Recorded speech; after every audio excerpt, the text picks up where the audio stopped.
बच्चों अब हम पढ़ेंगे पाठ 16। हमारे पाठ 16 का नाम है सच्ची मित्रता।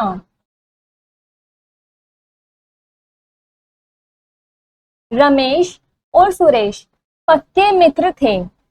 रमेश का पिता रामलाल धनी व्यक्ति था। धनी व्यक्ति मतलब बहुत पैसे वाला व्यक्ति था, पर वह बहुत कंजूस था। किंतु रमेश का स्वभाव बिल्कुल ही अपने पिता के विपरीत था। मतलब विपरीत मतलब बिल्कुल उल्टा था, अपोजिट था। जैसे कि उसके जो पिता है वो कंजूस थे, लेकिन वो कंजूस नहीं था। वह दूसरों की सहायता करने में हमेशा अव्वल रहता था। रमेश का मित्र सुरेश अनाथ था। अनाथ मतलब उसके माता पिता नहीं थे। उसके माँ बाप बचपन में ही गुजर गए थे।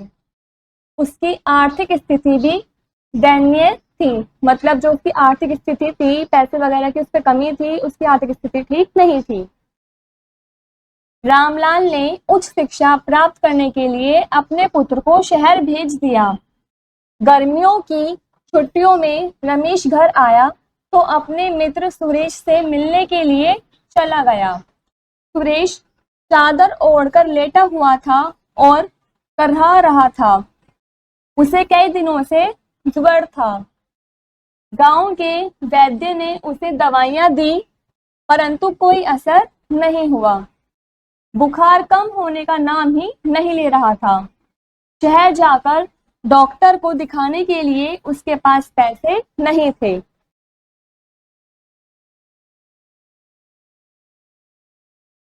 रमेश ने जब उसकी यह हालत देखी तो वह समझ गया कि पैसों के अभाव के कारण वह स्वस्थ नहीं हो पा रहा है। मतलब जब रमेश ने उसकी हालत देखी तो वो समझ गया कि उसके पास पैसों की कमी है, इसलिए उसकी ये हालत है।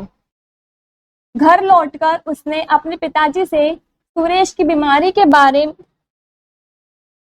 में बातचीत की और उसके इलाज के लिए कुछ पैसे मांगे। स्वभाव से कंजूस रामलाल ने क्रोधित होकर बेटे से कहा, क्या तुम पागल तो नहीं हो गए हो?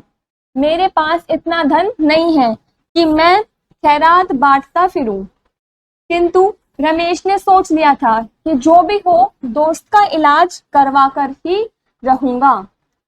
वह गांव के महाजन के पास गया और उससे 500 रुपया का कर्ज लिया।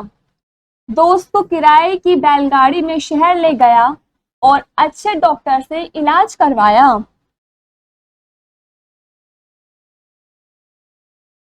हफ्ते भर में ही सुरेश की तबीयत सुधर गई। थोड़े दिनों के बाद महाजन रमेश के घर आया और उसके पिता रामलाल से रमेश के बारे में पूछा। रामलाल ने कहा, वह घर में नहीं है, पर तुम्हें उससे क्या काम है?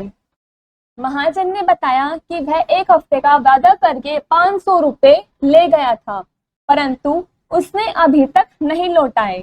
यह सुनते ही रामलाल क्रोधित हो उठा।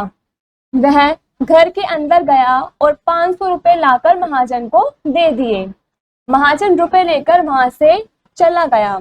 थोड़ी देर बाद जब रमेश घर आया तो पिता ने कड़े स्वर में कहा, कड़े स्वर में मतलब चिल्लाकर बहुत तेज आवाज से कहा, क्या तुम्हारी अकल घास चढ़ने गई थी? तुम्हें ज्ञात नहीं कि महाजन से कर्ज लेकर तुमने मेरी इज्जत मिट्टी में मिला दी है।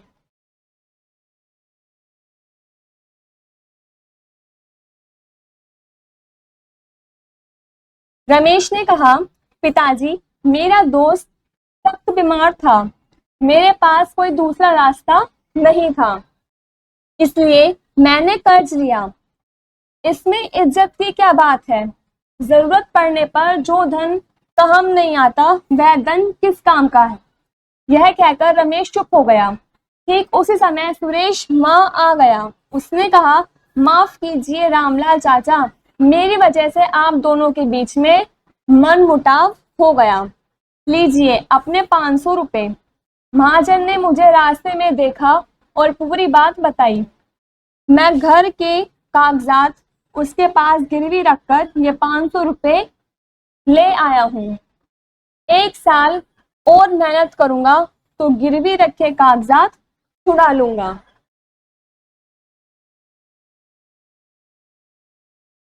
इसके पश्चात सुरेश ने रमेश से कहा, समय पर आकर तुमने मेरी मदद की और यह साबित कर दिया कि तुम मेरे अच्छे और सच्चे मित्र हो। तुम्हारा कर्ज कभी ना चुकाया जाने वाला कर्ज है। जन्म भर में तुम्हारा ऋणी रहूंगा। दोनों की सच्ची मित्रता को देखकर रामलाल में परिवर्तन आया। परिवर्तन मतलब बदलाव आया।